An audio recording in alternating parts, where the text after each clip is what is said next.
రాకాలోకంకి స్వాగతం. ఆ మధ్య కర్ణాటకలో అసెంబ్లీ ఎన్నికలు జరుగుతున్నప్పుడు విశ్లేషకులు పదే పదే ఒక పదాన్ని ఉపయోగించేవారు. అదేంటంటే the Hindutva belt of Karnataka.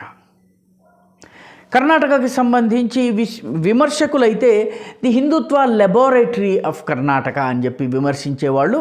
అయితే మిగతా విశ్లేషకులు ఎవరైతే ఏ రంగు అంటించుకోనటువంటి విశ్లేషకులు ఎవరైతే ఉన్నారో వాళ్ళు దీన్ని హిందుత్వ బెల్ట్ అనేవాళ్ళు.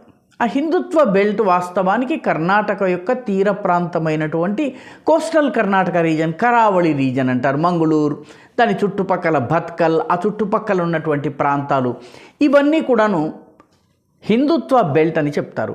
కర్ణాటక అసెంబ్లీ ఎన్నికల ఫలితాలు వెలువడ్డ తరువాత బీజేపీ ఎంతో కొంత బాగా పర్ఫామ్ చేసిన రెండు రీజన్స్లో ఒకటి బెంగళూరు అయితే రెండవది కోస్టల్ కర్ణాటక. కాబట్టి అలాగ ఒక హిందుత్వ బెల్ట్ ఏదన్నా మన తెలంగాణలో ఉందా? హిందుత్వ అనేది ఒక ప్రధానమైనటువంటి అంశంగా పనిచేస్తూ హిందుత్వ అనే ఇష్యూ మీద ప్రజలు తొందరగా స్పందించేటటువంటి ప్రాంతం ఏదైనా ఉందా? నిజానికి 1970 చివరి భాగం నుంచి 2000 సంవత్సరం వరకు ఉన్నట్టు మన పాత బస్తీ ఏదైతే ఉందో అదొక హిందుత్వ స్పాట్గా ఉండేది.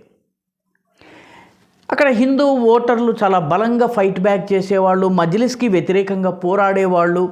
అయితే నెమ్మదిగా 80s తరువాత నుంచి, అంటే 90s తరువాత నుంచి హిందూ ఓటర్ల ప్రాధాన్యం తగ్గుతూ వచ్చింది. చాలామంది హిందూ ఓటర్లు కొత్త బస్తీ ప్రాంతాలకు, ఇటు ఎల్బీ నగర్ కావచ్చును, మలక్పేట కావచ్చును, బాలాపూర్ కావచ్చును, కొందరైతే ఘట్కేసర్ వైపు కూడాను, కౌకుంట్ల, ఘట్కేసర్, నాగారం ఇటువంటి ప్రాంతాల్లోకి, న్యూ సిటీలోకి, మల్కాజ్గిరి, మేడ్చల్ జిల్లా ఏదైతే ఉందో ఆ ప్రాంతంలోకి వలస వచ్చారు. రెండవది, అప్పటికి కూడాను హిందూ జనాభా ఎక్కువగా ఉండేటటువంటి ఒక బెల్ట్ ఉండేది. ఆ ఉప్పుగూడ, చాంద్రాయణగుట్ట ఈ చుట్టుపక్కల ప్రాంతంలో హిందువులు ఎక్కువగా ఉండేవాళ్ళు. కానీ వైఎస్ రాజశేఖర రెడ్డి సమయంలో నియోజకవర్గాల పునర్విభజన జరిగినప్పుడు పాత బస్తీలో ఉన్నటువంటి హిందూ బెల్ట్ ఏదైతే ఉందో ఆ హిందూ బెల్ట్ని 4 నియోజకవర్గాల్లో హిందూ ఓటర్లని డివైడ్ చేసేశారు. కొందరు చాంద్రాయణగుట్టకి వెళ్ళారు, కొందరు బహదూర్పురాకి వెళ్ళారు, కొందరు చార్మినార్కి వెళ్ళారు, కొందరు యాకుత్పురాలోకి వెళ్ళారు. పర్యవసానంగా పాత బస్తీలో హిందూ ఓట్లకు విలువ లేని పరిస్థితి ఏర్పడింది. హిందువు తన సొంత బలం మీద గెలవగలిగే పరిస్థితి లేకుండా పోయింది. అయితే తెలంగాణలోని పశ్చిమ భాగం ఏదైతే ఉందో ఆదిలాబాదులో ఉన్నటువంటి ఒక వెస్టర్న్ పార్ట్, అదేవిధంగా నిజామాబాద్ జిల్లా, ఆ తర్వాత మెదక్ జిల్లాలో ఉన్నటువంటి వెస్టర్న్ మోస్ట్ పార్ట్, ముఖ్యంగా హుజురాబాద్, ఆ తరువాత ఉన్నటువంటి ప్రాంతాలన్నింటినీ కూడా చూసినట్లయితే this can be the Hindutva belt of Telangana. ఇది తెలంగాణలోని హిందుత్వ బెల్ట్గా డెవలప్ కావడానికి కావలసిన అన్ని లక్షణాలు ఉన్నాయి. మొట్టమొదటిది, అటు కర్ణాటక ఇటు మహారాష్ట్రలో భక్తి ఉద్యమము చాలా పవర్ఫుల్గా ఉండటము, స్వాధ్యాయ వంటి మూమెంట్ కానీ, వార్కరీ మూమెంట్ కానివ్వండి, లింగాయతుల మూమెంట్ కానివ్వండి, రకరకాల మరాఠీ భజన మండళ్ళు కానివ్వండి, సమర్థ రామదాస్కి సంబంధించినటువంటి మందిరాలు కానివ్వండి, మఠాలు కానివ్వండి, ఇవన్నీ కూడా ఈ బెల్ట్లో ఉన్న కారణంగా చాలా సులువుగా హిందుత్వ అపీల్ ఈ ప్రాంతాల్లో పనిచేస్తుంది. మనం కనుక జాగ్రత్తగా గమనించినట్టయితే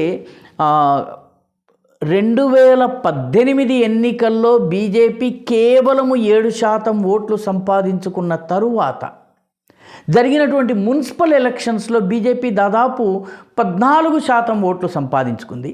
దీనిలో ఎక్కువగా బీజేపీ బాగా పర్ఫామ్ చేసినటువంటి, తన ప్రదర్శన చాలా బాగా ఉన్నటువంటి ఏరియాస్ని కనుక పరిశీలిస్తే ఇవన్నీ కూడా ఈ హిందుత్వ బెల్ట్లో వస్తాయి. ఉదాహరణకి నిర్మల్లో బీజేపీ బాగా పర్ఫామ్ చేసింది. ఆదిలాబాదులో పెద్దగా ప్రయత్నం చేయకపోయినా 9 వరకు నెగ్గడం జరిగింది. భైన్సాలో బీఆర్ఎస్ని 3వ స్థానానికి నెట్టివేసి బీజేపీ చాలా బలమైనటువంటి శక్తిగా వచ్చింది. నిజామాబాద్ మున్సిపల్ కార్పొరేషన్లో అయితే అతిపెద్ద పార్టీ బీజేపీ, 2వ స్థానంలో మజ్లిస్, 3వ స్థానంలో బీఆర్ఎస్ వచ్చింది.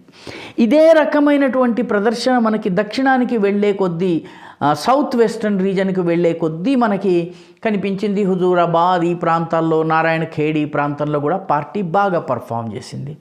నిజానికి భారతీయ జనతా పార్టీ ఒక వ్యూహం ప్రకారము, ఒక పథకం ప్రకారము ఈ హిందుత్వ బెల్ట్ ఏదైతే ఉందో, కొంత కర్ణాటక ఇన్ఫ్లుయెన్స్, కొంత మహారాష్ట్ర ఇన్ఫ్లుయెన్స్, దానితో పాటు లింగాయత్ పాపులేషన్ చాలా పెద్దగా ఉండడము, తెలంగాణలో అత్యధిక సంఖ్యలో మఠ మందిరాలు కానివ్వండి, పీఠాలు కానివ్వండి, తెలంగాణకు చెందినటువంటి పీఠాలు ఉన్నటువంటి ప్రాంతము ఇదే కావడము, మరాఠీ ఇన్ఫ్లుయెన్స్ చాలా ఎక్కువగా ఉంటాం. ముఖ్యంగా నిజామాబాద్, బోధన్ ఈ ప్రాంతాలన్నిట్లలో కూడాను, భైన్సా, రేంజల్ ఈ ప్రాంతాలన్నింటిలో కూడాను మరాఠీ ఇన్ఫ్లుయెన్స్ ఉండడము, దీనిని గనక బీజేపీ క్యాపిటలైజ్ చేసుకున్నట్లయితే ఈ హిందుత్వ బెల్ట్ రాను రాను తక్షణము కాకపోయినా రానున్నటువంటి 5-10 సంవత్సరాలలో ఒక పెట్టని కోటగా పార్టీకి నిలబడేటటువంటి అవకాశం ఉంది. దీనికి సంబంధించినటువంటి ఆలోచన జరగాల్సినటువంటి అవసరం ఉంది. ఎందుకంటే ఈ రకంగా ప్రయత్నించడం ద్వారా ఒక సెక్షన్, ఒక వర్గము పూర్తిగా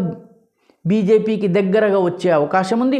ఉత్తర తెలంగాణలో రకరకాల ఇష్యూస్, గనులకు సంబంధించిన ఇష్యూస్ కావచ్చును, నీటిపారుదలకు సంబంధించిన ఇష్యూస్ కావచ్చును, మిగతా ఇష్యూస్ డామినేట్ చేస్తాయి. దక్షిణ కర్ణాటకకు రాగానే కృష్ణానది పరివాహక ప్రాంతంలో ఉన్నటువంటి వెనుకబాటుతనం కానివ్వండి, ఈ ఇష్యూస్ వస్తుంటాయి. నల్గొండలో ఎంతో కొంత కమ్యూనిస్టు ప్రభావం ఉంది. కమ్యూనిస్టులకు ఓట్లు లేకపోయినా కమ్యూనిస్టు ఆలోచన విధానం ఈరోజు కూడాను నల్గొండ, ఖమ్మం జిల్లాల్లో తన ప్రభావం చూపుతోంది. కాబట్టి ఈ బెల్ట్ని కల్టివేట్ చేసుకున్నట్టయితే రానున్న రోజుల్లో ఇదొక స్ట్రాంగ్ హిందుత్వ కంచుకోటగా మారేటటువంటి అవకాశం ఉంది. ఆ దిశగా ఆలోచించవలసినటువంటి అవసరం ఉంది. ఈ వీడియో మీకు నచ్చినట్టయితే లైక్ చేయండి, షేర్ చేయండి, ఈ ఛానల్కు సబ్స్క్రైబ్ చేయండి. మీ అభిప్రాయాన్ని కమెంట్ల రూపంలో తప్పనిసరిగా పంపించండి.